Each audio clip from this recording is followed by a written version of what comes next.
Hello my dear friends, your most welcome on our YouTube channel. दोस्तों, कैसे हैं आप सभी लोग। उम्मीद करता हूं कि आप सभी लोग बहुत अच्छे होंगे और इन दिनों आप सभी की पढ़ाई भी बहुत ही अच्छे ढंग से चल रही होगी। तो दोस्तों, जैसा कि आप सभी को पता है कि हम एग्जाम पोर्टल के द्वारा जो प्रैक्टिस सेट लॉन्च हुई है, इसके प्रैक्टिस सेट को हम सॉल्व कर रहे थे और अभी तक हमने आप सभी के लिए प्रैक्टिस सेट 1, 2 और 3 को अपलोड कर दिया है। आज के इस वीडियो में हम प्रैक्टिस सेट नंबर 4 को सॉल्व करेंगे। तो ये वीडियो आप सभी के लिए बहुत ज़्यादा इंपॉर्टेंट होगा। दोस्तों, हमारा टारगेट है 100 प्रैक्टिस सेट को सॉल्व करना, जो द एग्जाम पोर्टल के द्वारा लॉन्च होगा, मतलब आएगा। तो अभी तक हमने आप सभी के लिए जो है 3 प्रैक्टिस सेट अपलोड कर दिए हैं। आज चौथा प्रैक्टिस है। अगर आप चाहते हैं दोस्तों कि पूरे 100 प्रैक्टिस सेट को सॉल्व करना, जहां से आपके एग्जाम में 50 से 55% डायरेक्ट पूछे जाएंगे, तो इसके लिए आप क्या करेंगे, चैनल को सब्सक्राइब करके रख लीजिएगा। क्योंकि आप सब्सक्राइब नहीं करेंगे ना, तो ये वीडियो फिर से हो सकता है आपको नहीं मिले। ठीक है। और यदि आपको नहीं मिलेगा तो आप इससे इस जो है 50 से 55% जो होंगे, इससे आप वंचित रह जाएंगे। यदि आप इसका लाभ उठाना चाहते हैं दोस्तों, तो वीडियो को लाइक और चैनल को सब्सक्राइब जरूर कीजिएगा। तो चलिए स्टार्ट करते हैं आज की इस इंपॉर्टेंट वीडियो को। दोस्तों, पहला सवाल आपकी स्क्रीन पर है, क्या कह रहा है देख लेते हैं हम लोग। भारत की मानक देशांतर रेखाएं 5 राज्यों से होकर गुजरती है। इनमें से कौन सा राज्य पांचों राज्यों में से नहीं है। दोस्तों, हम सबको पता है कि जो भारत की मानक देशांतर रेखाएं है ना, वो कितने राज्यों से गुजरती है, टोटल 5 राज्यों से गुजरती है। ठीक है। उसमें दोस्तों आपको बता दें, एक होता है कौन सा हमारे पास, यूपी। ठीक है। उत्तर प्रदेश होता है, एक होता है मध्य प्रदेश। ठीक है। उसके बाद छत्तीसगढ़ हो गया, उड़ीसा हो गया, आंध्र प्रदेश हो गया। ठीक है। तो कितना हो गया, 1, 2, 3, 4, 5, यानी कि जो भारत का मानक देशांतर रेखाएं हैं, ये 5 राज्यों से होकर गुजरती है। जिसमें आपका यूपी, उत्तर प्रदेश हो गया, मध्य प्रदेश, छत्तीसगढ़, उड़ीसा और आंध्र प्रदेश है। दोस्तों, आप ऑप्शन को गौर करेंगे तो यहाँ पे देखेंगे ना आप, तो पश्चिम बंगाल जो है ना, यही क्या हमारे प्रश्न का आंसर होगा कि पश्चिम बंगाल जो है वो भारत के मानक देशांतर रेखाओं के से नहीं गुजरती है। तो इस प्रकार हमारे प्रश्न ऑप्शन नंबर ए जो है हमारे प्रश्न का आंसर हो जाएगा। ठीक है। तो इस बात को आपको ध्यान रखना होगा, ये भी बहुत इंपॉर्टेंट है। देखिए दोस्तों, भारत का जो मानक समय है ना, ये उत्तर प्रदेश के नैनी से होकर गुजरती है। कहाँ से, उत्तर प्रदेश की जो नैनी है वहां से गुजरती है भारत का मानक समय। ठीक है। और दोस्तों, भारत का जो मानक देशांतर है वो ग्रीनविच समय से कितना है, 5.5 घंटा आगे है। इस बात को भी आपको ध्यान रखना होगा, ग्रीनविच से कितना आगे है, 5.5 घंटा ग्रीनविच से आगे है। ठीक है। और अंतर्राष्ट्रीय तिथि रेखा की हम बात करें तो 180 डिग्री को हम क्या कहते हैं, 180 डिग्री को हम क्या कहते हैं, अंतर्राष्ट्रीय तिथि रेखा के नाम से जानते हैं। इस बात को भी आपको ध्यान रखना होगा, ये भी आपके लिए इंपॉर्टेंट हो जाता है। तो चलिए बढ़ते हैं दोस्तों अगले प्रश्न की ओर। अगला प्रश्न क्या कह रहा है देख लें हम लोग। क्या है कि एक इक्कीस मान के लिए 4 अंकों की संख्या 6, 8, 2, 5 11 से विभाजित होगी। तो दोस्तों, यहाँ पे देखेंगे आप सभी लोग, तो 6a है ना, 2, 5, तो 11 का विभाजक नियम क्या कहता है। आप अल्टरनेट को क्या कीजिए, लीजिए। जैसे कि 6, 2, 8 हो गया ना, दोनों को जोड़िए पहले, कितना हो, 8। अब अब 5 है यहाँ पे क्या रखेंगे जिसको घटा करके, या तो 0 होना चाहिए या ना तो घटा करके ऐसी संख्या होना चाहिए जो 11 से विभाजित हो। जैसे अब यहाँ पे दोस्तों ऑप्शन हम 3 लेते हैं, यहाँ पे 3 रखेंगे तो 5 3 कितना हो जाएगा, 8 हो जाएगा। जब 8 में से हम 8 घटाएंगे तो कितना बचेगा हमारे पास, 0 बचेगा। तो यानी कि 0 जब बचेगा तो यही क्या होगा, वो 11 से विभाज्य हो जाएगा। इस प्रकार हमारे पास ऑप्शन सी जो है ना, हमारे पास आंसर हो जाएगा यहाँ पे। चलिए बढ़ते हैं प्रश्न की ओर। क्या है कि निम्नलिखित में से का सही कालानुक्रम बताइए। ठीक है। तो देखिए यहाँ पे कालक्रम बताना हमको सही। पहला कह रहा है ऑप्शन की द्वितीय गोलमेज सम्मेलन, दूसरा के पास भारत छोड़ो आंदोलन, तीसरा के पास है भारतीय राष्ट्रीय कांग्रेस का स्थापना और चौथा है साइमन कमीशन का रिपोर्ट। ठीक है दोस्तों, तो ये आपको यहाँ पे आपको बताना है। ठीक है। तो आपके पास 4 ऑप्शन है, आप बताएंगे। देखिए दोस्तों, सबसे पहले जो हमारे पास हो जाएगा ना, भारतीय राष्ट्रीय कांग्रेस की स्थापना होगी, कब होती है, 1885 में। 1885 में भारतीय राष्ट्रीय कांग्रेस की स्थापना होती है। ठीक है। और हम साइमन कमीशन की रिपोर्ट दोस्तों हम बात करें, साइमन कमीशन कब आया था, तो 1928 में जो है ना भारत आता है साइमन कमीशन 3 फरवरी को। ठीक है। अब भारत छोड़ो आंदोलन दोस्तों कब हुआ था, ये हुआ था आपके 1942 में भारत छोड़ो आंदोलन होता है। और द्वितीय गोल मेज कब हुआ दोस्तों, तो 1931 में द्वितीय गोल मेज सम्मेलन हुआ था, कहाँ पे, लंदन में। ठीक है। आप देखेंगे इस चीज को तो सबसे पहले क्या आ जाएगा हमारे पास, तो सबसे पहले दोस्तों हमारे पास आएगा कौन सा, तो 1885 वाला आएगा। ठीक है। कहाँ पर आएगा, 1885 वाला, यानी कि सबसे पहले कौन सा है, 3 नंबर का आएगा। ठीक है। उसके बाद दोस्तों क्या आएगा, उसके बाद हमारे पास क्या 1928 वाला आएगा ना, साइमन कमीशन की रिपोर्ट वाला, तो 4 हो गया यहाँ पे। उसके बाद दोस्तों क्या आएगा हमारे पास, तो 1931 आएगा द्वितीय गोल सम्मेलन, और सबसे लास्ट में क्या आएगा, भारत छोड़ो आंदोलन आएगा। लेकिन 3442 हमारे प्रश्न का आंसर होगा, जो ऑप्शन नंबर किसमें दे रखा है, ऑप्शन नंबर बी में दे रखा है। इस बात को भी आपको ध्यान रखना होगा, ये भी आप सभी के लिए इंपॉर्टेंट यहाँ पे हो जाता है। दोस्तों, हम बात करें कि भारतीय राष्ट्रीय कांग्रेस का, तो इसके जो जनक कौन थे, ए ओ ह्यूम थे। कौन थे, एक्टिव ह्यूम थे। ए ओ ह्यूम को जो थे इसके संस्थापक हो जाएंगे, यानी कि जनक हो जाएंगे। ठीक है, और दोस्तों ए और ह्यूम को हम बात करें तो ये कहाँ के थे, तो ये स्कॉटलैंड के निवासी थे। इसे हर्मिट ऑफ शिमला भी कहते हैं। ठीक है, यानी शिमला के संत के नाम से भी जानते हैं। इस बात को आपको ध्यान रखना होगा। दोस्तों अगर हम बात करें इसकी जो द्वितीय गोल मेज हुआ था, ये कब हुआ था, 1 दिसंबर 1931 को द्वितीय गोल मेज होता है। कहाँ पे, यहाँ पे लंदन में होता है। ठीक है, और इसमें दोस्तों महात्मा गांधी जी जो थे कांग्रेस की तरफ से इसमें भाग लिए थे। इस बात को भी आपको ध्यान रखना होगा। बढ़ते हैं अगले सवाल की ओर। कह रहे हैं कि भारत में नवरात्रि पर्व पर मैकडोनाल्ड विशुद्ध निरामिष हो जाता है, उदाहरण है। तो किसका उदाहरण है दोस्तों, तो आप ध्यान रखेंगे ये जो उदाहरण हो जाएंगे से भू स्थानीयकरण के उदाहरण हो जाएंगे। ऑप्शन डी यहाँ पे हमारे प्रश्न का आंसर हो जाएगा। कील नहर बाल्टिक सागर और उत्तरी सागर बंदरगाहों के बीच स्थित है। यह कहाँ, यह किस देश में स्थित है, तो दोस्तों कील नहर जो है ना, ये आपके पास बाल्टिक सागर और उत्तरी सागर के बंदरगाहों के बीच स्थित है। ठीक है, तो ये कहाँ पर स्थित है, किस देश में स्थित है, आपको ध्यान रखना होगा दोस्तों। ये जो है आपके पास है, ये जर्मनी में स्थित है। कहाँ पे, जर्मनी में स्थित है। ऑप्शन सी यहाँ पे हमारे प्रश्न का आंसर हो जाएगा। चलिए बढ़ते हैं अगले सवाल की ओर। कह रहे हैं कि भारत में अब तक कितने रामसर स्थल घोषित किए जा चुके हैं। दोस्तों मोस्ट इंपोर्टेंट सवाल है आप सभी के लिए, जो भारत में अभी तक जो है ना कितने रामसर साइट है दोस्तों। अभी तक वर्तमान जब हम वीडियो बना रहे हैं तब तक जो इस पुस्तक में लिखी, ये इस सेट में दे रखी है 85 है। कितना, 85 दोस्तों भारत में रामसर साइट है। ठीक है, कितनी है, 85 रामसर साइट है। इस बात को आपको ध्यान रखना होगा। ठीक है दोस्तों, 1971 में क्या होता है ना, 1971 में 1971 में एक रामसर है। कहाँ का, ईरान का एक शहर है रामसर। ईरान का एक शहर है जिसका नाम क्या है, रामसर है। यहाँ पे हुआ था दोस्तों आर्द्र भूमि के लिए। कौन सा, जो आर्द्र भूमि होती है ना, वेटलैंड होता है, आर्द्र भूमि के लिए अस्थायी उपयोग संरक्षण के लिए यूनेस्को के नेतृत्व में अंतर्राष्ट्रीय संधि पर हस्ताक्षर किए गए थे। ठीक है, और दोस्तों ये कब हुआ था, तो 2 फरवरी को हुआ था। कब, 2 फरवरी 1971 ईस्वी को हुआ था। इसी वजह से हम लोग क्या करते हैं, प्रत्येक वर्ष 2 फरवरी को अंतर्राष्ट्रीय जो है हमारे पास रामसर विश्व आर्द्र भूमि दिवस मनाते हैं। ठीक है, यानी कि विश्व आर्द्र भूमि दिवस की हम बात करें कि कब मनाया जाता है, तो विश्व आर्द्र भूमि दिवस दोस्तों है वो आपके 2 फरवरी को विश्व आर्द्र भूमि दिवस के रूप में मनाया जाता है प्रत्येक वर्ष में। इसे आप ध्यान रखेंगे। और भारत ने जो है ना, भारत ने रामसर और भारत ने रामसर समझौता को कब स्वीकार किया था, तो दोस्तों 1982 में भारत ने रामसर समझौता को स्वीकार किया था। इस बात को भी आप ध्यान रखेंगे, ये भी आप सभी के लिए इम्पोर्टेंट यहाँ पे हो जाएगा। चलिए बढ़ते हैं इस सवाल की ओर। अगला सवाल क्या कह रहा था हम देख लेते हैं यहाँ पे।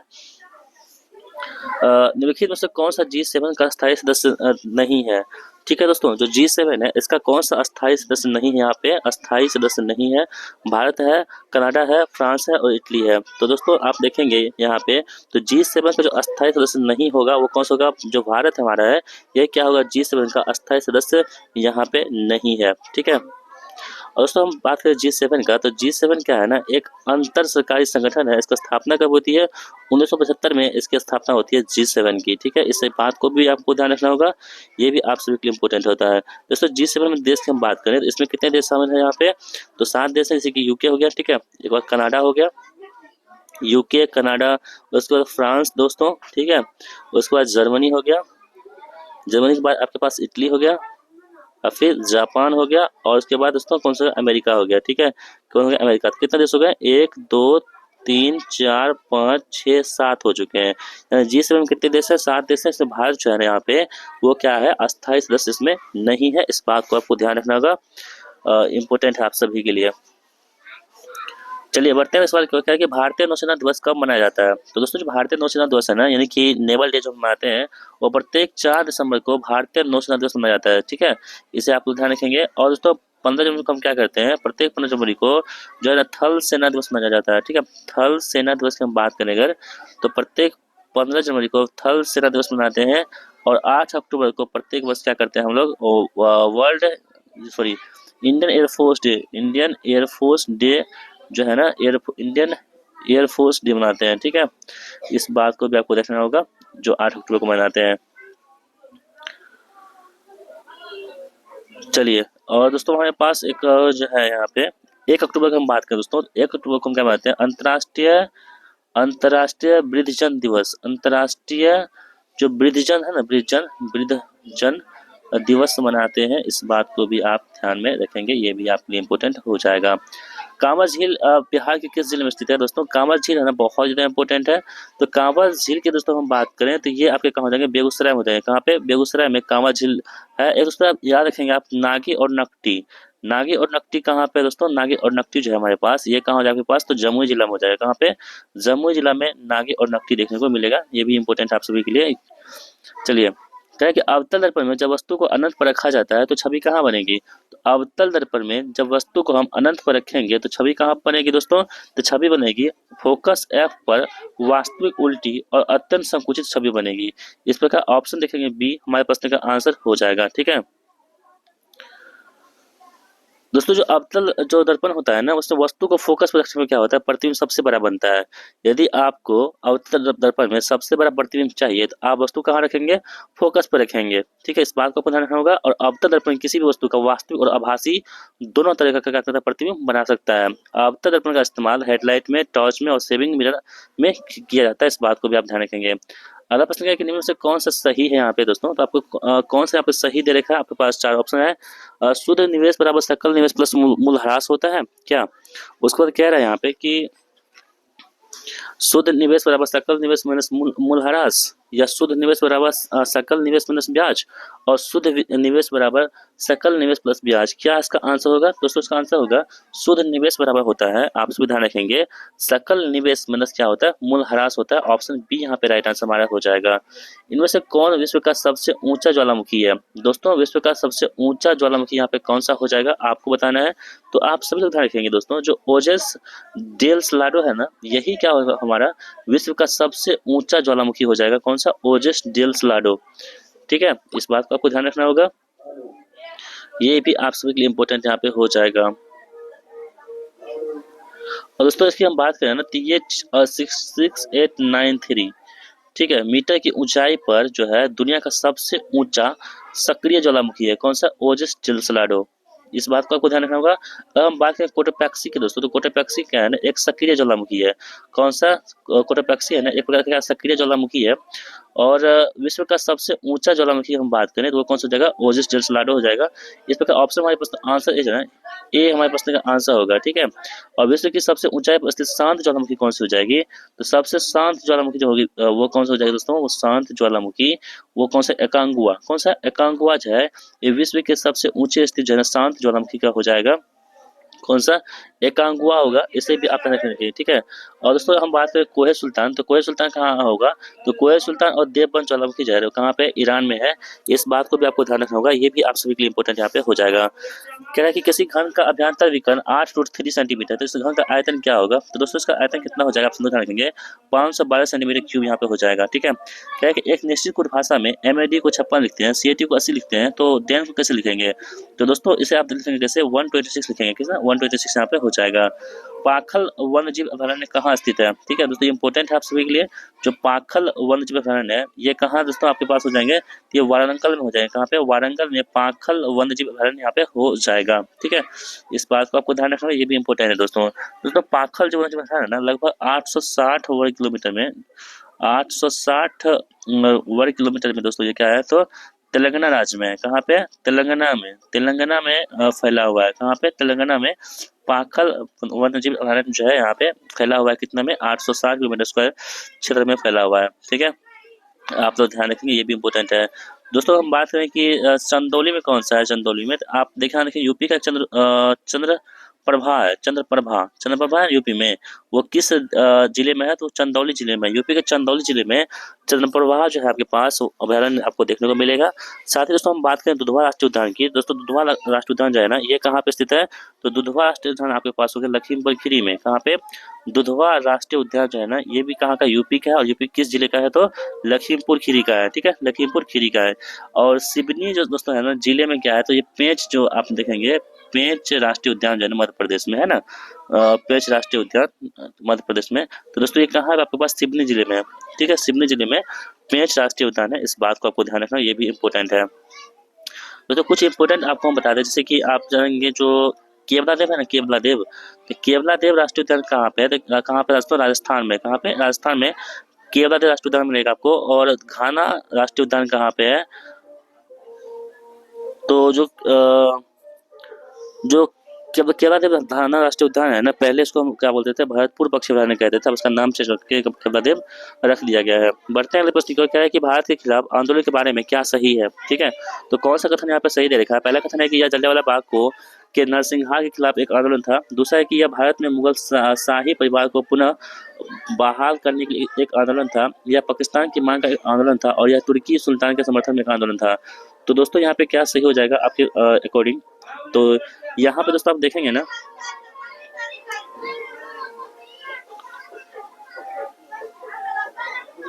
तो इसका राइट आंसर होगा यह तुर्की सुल्तान के समर्थन में एक आंदोलन था। ऑप्शन डी यहाँ पे राइट आंसर हो जाएगा। बढ़ते हैं सवाल क्या है कि एक यदि माध्य 25 है और मानक विचलन 5 है तो विचलन गुणांक ज्ञात कीजिए। तो दोस्तों विचलन गुणांक कितना हो जाएगा, आप सभी लोग ध्यान रखेंगे। इसका जो विचलन गुणांक हो जाएगा वो 20% हो जाएगा। कितना, 20% हो जाएगा। आकाशगंगा की निकटतम स्पाइरल गैलेक्सी कौन सी है। तो आकाशगंगा की जो निकटतम स्पाइरल गैलेक्सी हो जाएगी वो कौन सी दोस्तों हो जाएगी, एंड्रोमेडा गैलेक्सी जो है वो आकाशगंगा की निकटतम स्पाइरल गैलेक्सी यहाँ पे हो जाएगी। एम द्रव्यमान की कोई वस्तु है, भी वेग से गतिमान है, तो इसके संवेग को किसके द्वारा व्यक्त करते हैं। दोस्तों पी बराबर क्या होता है, एम बी होता है। क्या होता है, एम बी होता है। आपने पढ़ा होगा। इस प्रकार ऑप्शन नंबर ए हमारे प्रश्न का यहाँ पे आंसर हो जाएगा। चलिए बढ़ते हैं अगले सवाल की ओर। अगला सवाल क्या कह रहा था हम लोग देख लेते हैं। ठीक है दोस्तों, अगला सवाल दोस्तों यहाँ पे कह रहा है कि निम्नलिखित में से कौन भारतीय राष्ट्रीय कांग्रेस के चरमपंथी नेता नहीं थे। दोस्तों भारतीय राष्ट्रीय कांग्रेस है ना, इंडियन नेशनल कांग्रेस, इसका स्थापना कब हुई थी, 1885 को होती है। और इसमें ऑप्शन में क्वेश्चन में क्या रहा है कि इनमें से कौन से चरमपंथी नेता यहाँ पे नहीं थे। आपके पास 4 ऑप्शन दे रखे हैं। बाल गंगाधर तिलक है, बिपिन चंद्र पाल है, चिदम्बरम पिल्लई है और रहमतुल्ला एम सियानी है। तो दोस्तों आपको ध्यान रखेंगे, जो रहमतुल्ला एम सियानी है ना, ये भारतीय राष्ट्रीय कांग्रेस के चरमपंथी नेता नहीं थे। बाकी बाल गंगाधर तिलक थे, बिपिन चंद्र पाल थे, चिदम्बरम पिल्लई थे, ये सभी क्या थे, इसके राष्ट्रीय कांग्रेस के चरमपंथी नेता थे। आगे बढ़ते हैं कि शरद कुमार का संबंध किस खेल से है। दोस्तों शरद कुमार जो है ना, इसका संबंध किस खेल से हो जाएगा, आप लोग ध्यान रखेंगे। शरद कुमार का संबंध दोस्तों हो जाएगा आपके पास तो ऊंची कूद से। किस होगा, ऊंची कूद से शरद कुमार का संबंध हो जाएगा। तुगलकनामा पुस्तक के लेखक कौन है। दोस्तों तुगलकनामा जो है ना, इस पुस्तक के लेखक कौन हो जाएंगे, आप सभी लोग ध्यान रखेंगे। अमीर खुसरो जो है वो कौन हो जाएंगे, तुगलकनामा पुस्तक के लेखक हो जाएंगे। रक्त का कौन सा घटक थक्का जमने में मदद करता है। तो दोस्तों रक्त का कौन सा घटक होता है जो थक्का को जमने में क्या करता है, मदद करता है दोस्तों। तो आप लोग ध्यान रखेंगे इस बात को। जो बिम्बाणु होता है दोस्तों, बिम्बाणु जिसे प्लेटलेट्स कहते हैं, यही क्या करता है, आपको रक्त का थक्का जमाने में क्या करता है, यह मदद करता है। ऑप्शन डी यहाँ पे राइट आंसर होगा। निम्नलिखित में से कौन सा मिट्टी लावा से बनती है। दोस्तों कौन सी ऐसी मिट्टी है जो लावा से बनती है। आपके पास 4 ऑप्शन दे रखे हैं। लाल मिट्टी है, ठीक है, इसके अलावा आपके पास काली मिट्टी है, जलोढ़ मिट्टी है और लेटराइट मिट्टी है। तो दोस्तों आप ध्यान रखेंगे, जो लावा से बनने वाली मिट्टी है ना दोस्तों, कौन सी, काली मिट्टी जो है आपके पास, वो लावा से बनने वाली मिट्टी यहाँ पे हो जाएगी। G20 शिखर सम्मेलन 2024 का आयोजन किस देश में शुरू हुआ है। दोस्तों G20 शिखर सम्मेलन 2024 है, इसका आयोजन जो हुआ था 2024 में, ये किस देश में शुरू हुआ है। तो आपको ध्यान रखना दोस्तों, ये कहाँ पे हुआ है, ब्राजील में। कहाँ पे, ब्राजील में हुआ है। महात्मा गांधी द्वारा सत्याग्रह आश्रम की स्थापना कहाँ की गई थी। दोस्तों महात्मा गांधी जी द्वारा जो सत्याग्रह आश्रम है ना, इसका स्थापना कहाँ की गई थी, तो कोचरब में की गई थी। कहाँ पे, कोचरब में महात्मा गांधी जी द्वारा सत्याग्रह आश्रम की स्थापना की गई थी। इस बात को आपको ध्यान रखना होगा, ये भी इंपॉर्टेंट आप सभी के लिए हो जाएगा। और दोस्तों कोचरब कहाँ पे है, तो अहमदाबाद में है। कहाँ पे, अहमदाबाद में जो है ना, आपको कोचरब देखने को मिल जाएगा, जो कहाँ पड़ता है, गुजरात राज्य में है। निम्नलिखित में से किस वन को पृथ्वी ग्रह के फेफड़े के नाम से जानते हैं। तो कौन सा वन है जिसको पृथ्वी ग्रह के फेफड़े के नाम से जानते हैं, आप सभी लोग ध्यान रखेंगे दोस्तों। जो हमारे पास है अमेजन वर्षा वन, इसे हम क्या कहते हैं, पृथ्वी के फेफड़े के नाम से जानते हैं। ऑप्शन ए यहाँ पे राइट आंसर हमारा हो जाएगा। राज्य के नीति निर्देशक सिद्धांत में सभी नागरिकों के लिए एक समान नागरिक संहिता किस अनुच्छेद में है। तो दोस्तों आपको पता है कि डीपीएसपी है, ठीक है। डीपीएसपी जो है ना, यहाँ पे किसे लिया, कहाँ से लिया गया है, आयरलैंड के संविधान से हमारे देश में लिया गया है। और इसमें कह रहा है कि एक समान नागरिक संहिता के में कौन सा अनुच्छेद है। तो दोस्तों आप लोग ध्यान रखेंगे, तो अनुच्छेद हमारे पास हो जाएगा अनुच्छेद 44 में जो है ना, आपके समान नागरिक संहिता की यहाँ पे चर्चा की गई है, ठीक है, यूसीसी जिसे बोलते हैं। चलिए पढ़ते हैं सवाल की ओर। कह रहा है कि यहाँ पे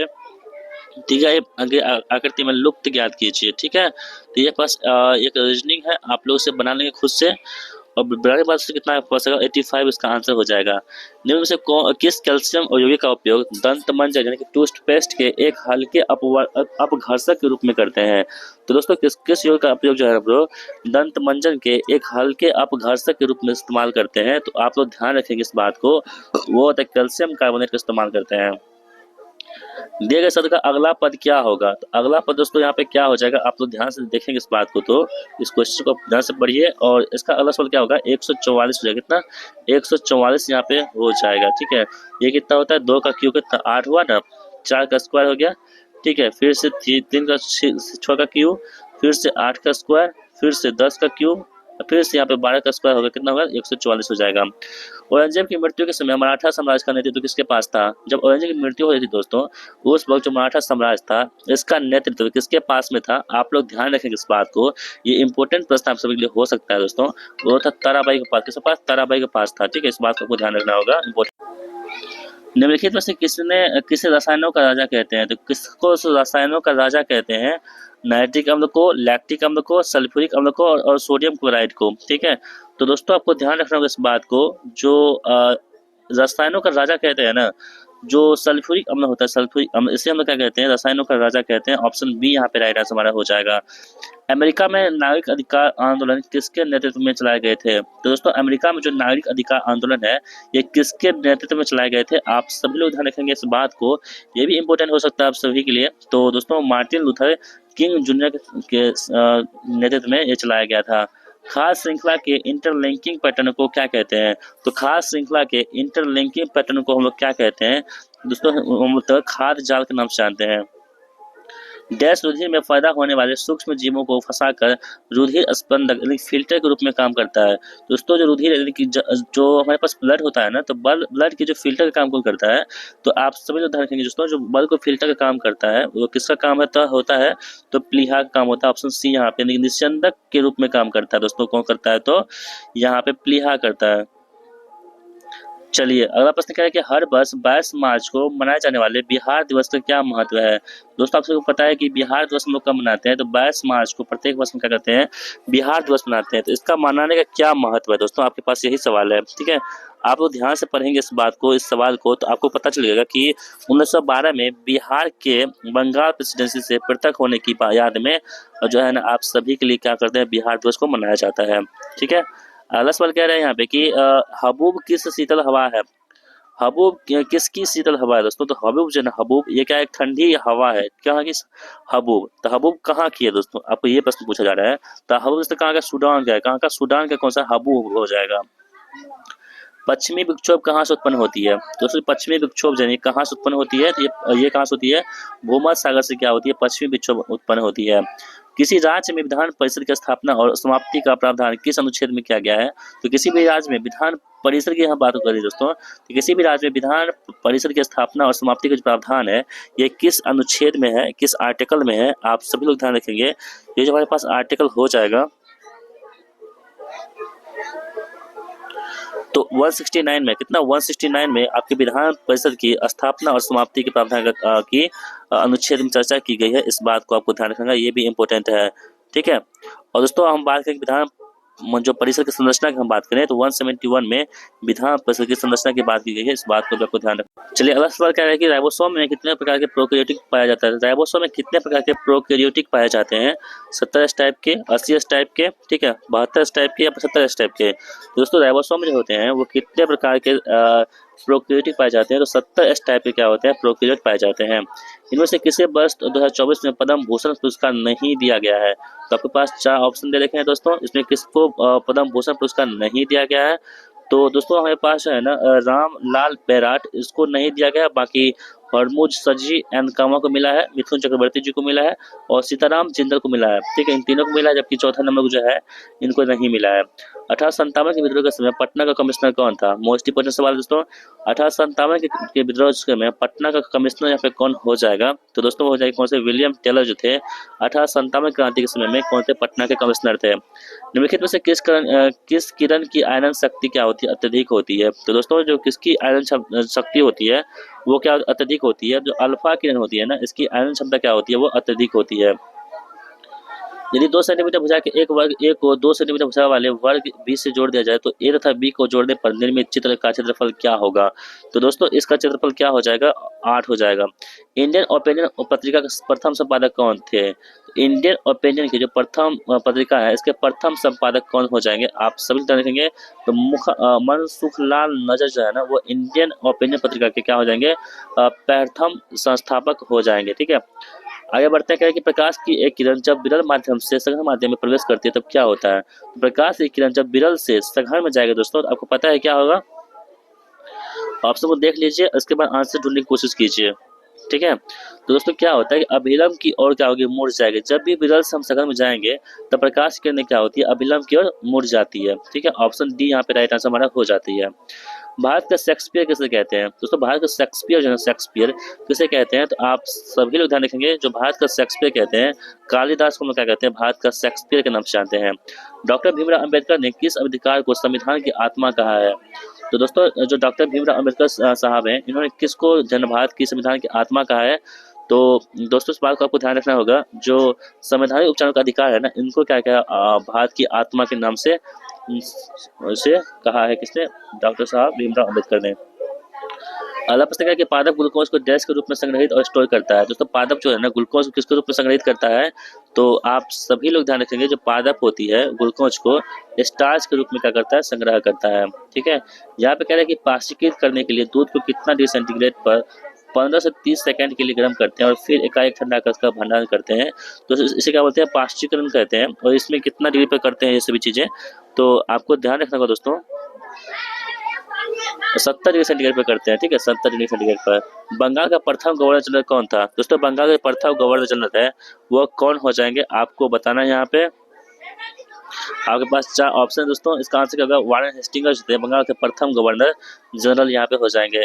रसायन विज्ञान का नोबेल पुरस्कार 2024 किसे प्रदान किया गया है दोस्तों? तो रसायन विज्ञान का जो नोबेल पुरस्कार है ना 2024 वाला, वो किसको दिया गया है? तो इसका आंसर क्या होगा? डेमिस हासाबिस को रसायन विज्ञान का नोबेल पुरस्कार 2024 के रूप में नवाजा गया है। 69वां फिल्म फेयर पुरस्कार 2024 का सर्वश्रेष्ठ फिल्म का पुरस्कार किसे दिया गया है? तो 69वां जो फिल्म फेयर पुरस्कार है 2024 वाला, इसमें सर्वश्रेष्ठ फिल्म जो है ना उसका पुरस्कार किसे मिला है दोस्तों? आप तो ध्यान रखेंगे 12th फेल को है ना, 12वीं फेल को मिला है। विशफ किस खेल की शब्दावली है? दोस्तों विशफ जो है ना वो किस खेल की शब्दावली यहाँ पे हो जाएगी? तो आपको ध्यान रखना होगा, विशफ जो होती है वो शतरंज की खेल होती है। कौन सा? शतरंज खेल में विशफ का जो है ना शब्द प्रयोग किए जाते हैं। निम्नलिखित में से कौन सी संख्या सबसे बड़ी है? तो यहाँ पे कौन सी संख्या सबसे बड़ी हो जाएगी? आपके पास 4 ऑप्शन देखे हैं, तो जो ऑप्शन नंबर डी है ना 69/49, ये क्या होगा? सबसे बड़ी हो जाएगी। दीवान ए मुस्तखराज की स्थापना किसने किया था? दोस्तों जो दीवान ए मुस्तखराज है इसकी स्थापना किसके द्वारा की गई है? इसके द्वारा आपके पास 4 ऑप्शन देखे हैं, आपको ध्यान से पढ़िए ऑप्शन को और इसका आंसर ढूंढिए। तो दोस्तों इसका आंसर क्या होगा? अलाउद्दीन खिलजी के द्वारा जो है ना दीवान ए मुस्तखराज की स्थापना किया गया था। 23वां फीफा फुटबॉल विश्व कप 2026 का आयोजन किस देश में नहीं किया जाएगा? दोस्तों जो 2026 वाला फीफा है ना, ये फीफा क्या होता है? तो फुटबॉल का टूर्नामेंट होता है। ठीक है, इंटरनेशनल वाला। 2026 में इसका आयोजन कहाँ पे नहीं किया होगा? तो दोस्तों आप देखेंगे अमेरिका, मैक्सिको और कनाडा में होगा, जबकि कतर में दोस्तों इसका आयोजन जो है 2026 में नहीं होगा। साइनोबैक्टीरिया यानी कि नील हरित शैवाल में कौन सा क्लोरोफिल पाया जाता है? दोस्तों साइनोबैक्टीरिया में यानी कि नील हरित शैवाल में कौन सा क्लोरोफिल पाया जाता है? तो आप लोग ध्यान रखेंगे, जो क्लोरोफिल ए है ना यही क्या होता है? साइनोबैक्टीरिया में पाया जाता है। ठीक है, अगला सवाल कह रहे हैं कि पादप जगत का जल स्थलचर किसे कहते हैं? तो पादप जगत का जो जल स्थलचर है वो किसको कहते हैं? आप सभी लोग ध्यान रखेंगे, ये इंपॉर्टेंट है आप सभी के लिए।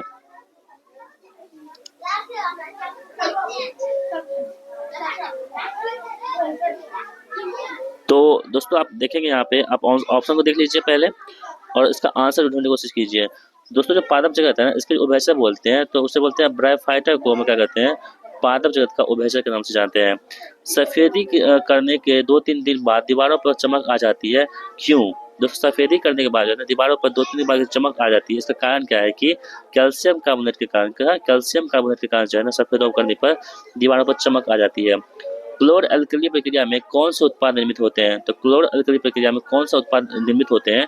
तो दोस्तों आप लोग ध्यान रखेंगे, क्लोरीन और सोडियम हाइड्रोक्साइड क्या होते हैं, यहाँ पे निर्मित होते हैं। ऑप्शन डी यहाँ पे राइट आंसर हमारा हो जाएगा। दक्षिण हस्त अंगुष्ठ नियम में अंगूठा क्या दर्शाता है? दोस्तों दक्षिण हस्त अंगुष्ठ नियम जो है ना फ्लेमिंग का, उसमें अंगूठा क्या दर्शाता है? तो अंगूठा दोस्तों इसमें दर्शाता है आपके पास विद्युत धारा की दिशा को, विद्युत धारा की जो दिशा होती है ना उसको अंगूठा क्या करती है, दर्शाने के काम करता है।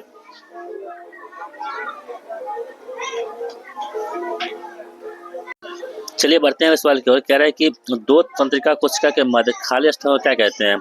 तो दोस्तों जो तंत्रिका के जो मध्य खाली स्थान होते हैं उस खाली स्थान को हम लोग क्या कहते हैं? सिनेप्स कहते हैं। क्या बोलते हैं? सिनेप्स के नाम से जानते हैं।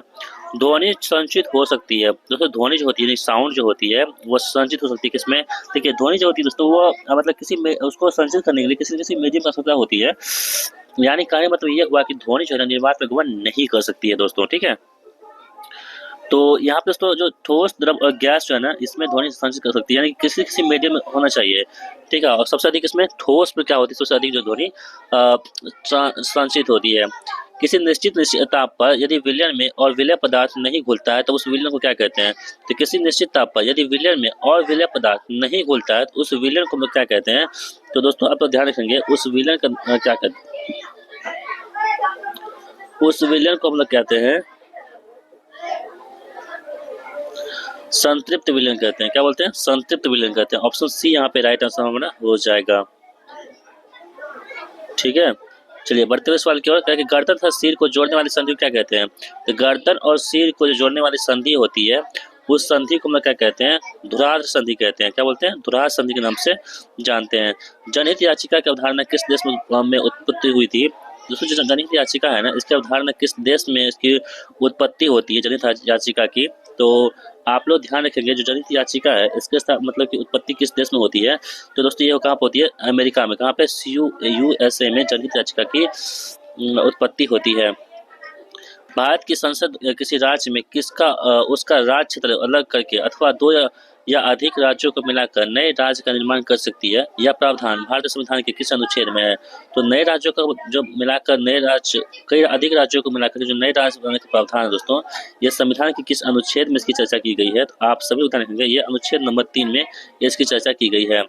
राजनीतिक सिद्धांत का प्रमुख ग्रंथ द रिपब्लिक किनकी रचना है? तो राजनीतिक सिद्धांत का प्रमुख ग्रंथ है द रिपब्लिक, ये किसकी रचना है दोस्तों? तो आप सभी लोग ध्यान रखेंगे जो द रिपब्लिक है ये किसकी है? तो दोस्तों आप ध्यान रखेंगे ये कौन सा? प्लेटो की। किसकी? प्लेटो की रचना है। कौन सा? The Republic.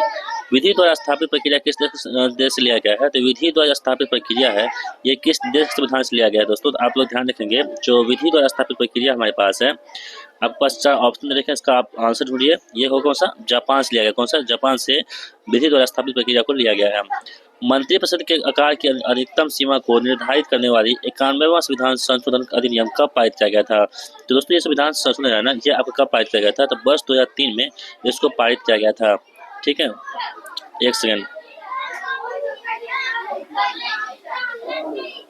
चलिए अगला सवाल क्या रहा है यहाँ पे कि उस बौद्ध ग्रंथों का नाम बताइए जिसमें त्रिभुज के लिए नियमों का उल्लेख है, ठीक है। जिसमें त्रिभुजों के लिए क्या है? तो नियमों का उल्लेख किया गया है। तो उस बौद्ध ग्रंथ का नाम दोस्तों यहाँ पे क्या हो जाएगा? तो विनय पिटक में क्या होगा?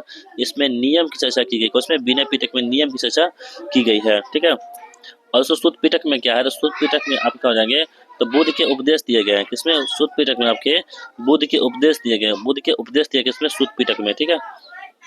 और हम बात करें अभिधम पिटक की, तो इसकी रचना कब हुई थी? इसकी रचना हुई थी तृतीय बौद्ध संहिता के समय में। तृतीय बौद्ध संहिता में जो है ना आपके अभिधम पिटक की को रचना किया गया था। यहाँ पर ऑप्शन नंबर बी हमारे पास का आंसर हो जाएगा। और 27 अगस्त 1947 को संविधान सभा की बहस में किसने कहा मेरा मानना है कि अलग निर्वाचन क्षेत्र अल्पसंख्यकों के लिए आत्मघाती से होंगे? तो किसने कहा था ये बात है दोस्तों? ये जो वक्तव्य है किनके द्वारा कहा गया था? ये गोविंद बल्लभ पंत द्वारा कहा गया था, ठीक है। गोविंद बल्लभ पंत द्वारा। 400 और 600 के बीच में ऐसी संख्याओं का योग याद कीजिए जिसे 6, 12 और 16 से डिवाइड करने पर कोई शेषफल ना बचे।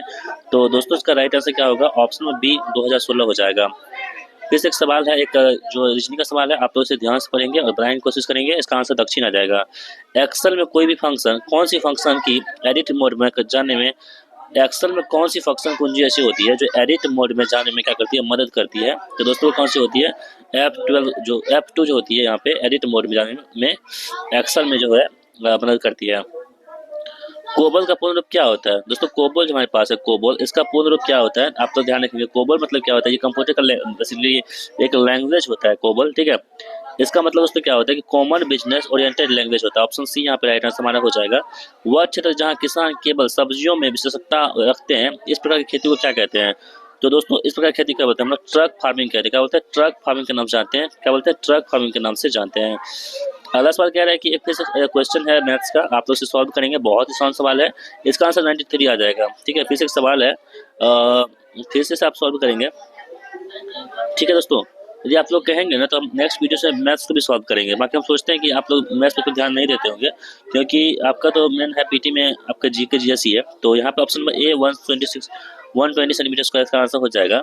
बहादुर शाह जफर के बेटों को किस अंग्रेज अधिकारी ने गिरफ्तार किया था? दोस्तों बहादुर शाह जफर के बेटों को किस अंग्रेज अधिकारी ने गिरफ्तार कर लिया था? तो वो अंग्रेज अधिकारी का नाम क्या था? आप लोग बताएंगे। उसका नाम था कैप्टन हडसन। क्या था? कैप्टन हडसन नाम था। सर्वोच्चता की नीति किसके द्वारा आरंभ की गई थी? तो सर्वोच्चता की जो नीति है ये किसके द्वारा आरंभ की गई थी? आप लोग ध्यान रखेंगे, जो सर्वोच्चता की नीति है ये लॉर्ड हेस्टिंग्स द्वारा जो है आपको आरंभ की गई थी। मेटरनिख ने किससे हमारी सामाजिक व्यवस्था का सबसे खतरनाक दुश्मन बताया है? तो दोस्तों जो मेटरनिख है ये जोसेफ मेजनी को जो है ना, इन्होंने सामाजिक व्यवस्था का सबसे खतरनाक दुश्मन बताया है, ठीक है। अगला प्रश्न कह रहा है कि 1922 में गांधी जी को सजा सुनाने वाले जज कौन थे? तो दोस्तों 1922 में क्या होता है? चोरी चोरी कांड होता है। इसी में गांधी जी को सजा सुनाने जो जाने वाले जज कौन थे? तो उस जज का नाम क्या था आपको बताना है दोस्तों। उस जज का नाम क्या हो जाएगा? आपके पास 4 ऑप्शन दे रखे हैं, इसको आप ध्यान से पढ़ेंगे तो आप जो सही जवाब उस तक पहुंच पाएंगे आप सभी लोग दोस्तों। वो थे कौन? जस्टिस सी एन ब्रूमफील्ड थे। कौन थे? जस्टिस सी एन ब्रूमफील्ड ने जो थे महात्मा गांधी जी को उस वक्त जो है सजा सुनाए थे। भारत की स्थिति में के संदर्भ में सही कौन सा है दोस्तों? ये तो आपको कौन नहीं जानता, सभी लोग जानते होंगे। भारत की स्थिति में कौन सा संदर्भ सही हो जाएगा? तो 8 डिग्री 4 मिनट उत्तरी तथा 37 डिग्री 6 मिनट उत्तरी अक्षांश से लेकर के 68 डिग्री 7 मिनट पूर्वी देशांतर तथा 57 डिग्री 25 पूर्वी देशांतर ये फैला हुआ है। पहाड़ी तथा पर्वतीय क्षेत्रों के संदर्भ में गुल अथवा कुल अर्थ क्या होता है? तो पहाड़ी तथा पर्वतीय क्षेत्रों के संदर्भ में गुल और कुल को क्या कहते हैं? दोस्तों गुल क्या होता है और कुल क्या होता है? तो गुल होता है कौन सा, कुल होता है कौन सा? वाहिकाएं होती है। कौन सी? तो वाहिकाएं होती है। निम्नलिखित में से कौन शीत महासागरीय जलधारा नहीं है दोस्तों? तो आपके पास 4 ऑप्शन दे रखे हैं। 3 ऑप्शन ऐसा होगा जिसमें शीत महासागरीय जलधारा होगा, लेकिन एक ऐसा ऑप्शन होगा जहाँ पे नहीं होगा। आपको क्या चूज करना है? जो नहीं है, ठीक है। तो दोस्तों आप ध्यान से देखेंगे इस बात को तो आप सही निष्कर्ष पे पहुंच पाएंगे।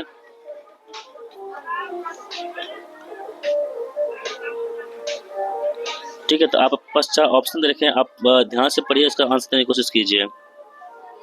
तो दोस्तों यहाँ पर आप देखेंगे तो बेंगोला, हमबोल्ट और लेबाडोर ये सभी क्या है आपके पास? तो शीत महासागरीय धारा है, जबकि लोहास तो यहाँ पे शीत नहीं है। ऑप्शन डी यहाँ पे हमारे पास का बिल्कुल सही जवाब हमारा हो जाएगा। चलिए बढ़ते हैं इस सवाल की ओर। क्या fill in the blanks I dash living here since 2014। तो दोस्तों इसमें सही जवाब क्या होगा? फिल इन द ब्लैंक्स आपको फिल करना है यहाँ पे। तो I have been living here since क्या होगा? 2014 यहाँ पे सही जवाब हो जाएगा हमारा। बढ़ते हैं सवाल की ओर। कह रहा है कि यहाँ पे कि फिर से एक सवाल है, इसे आप सॉल्व करेंगे। इसका आंसर ऑप्शन में बी हो जाएगा।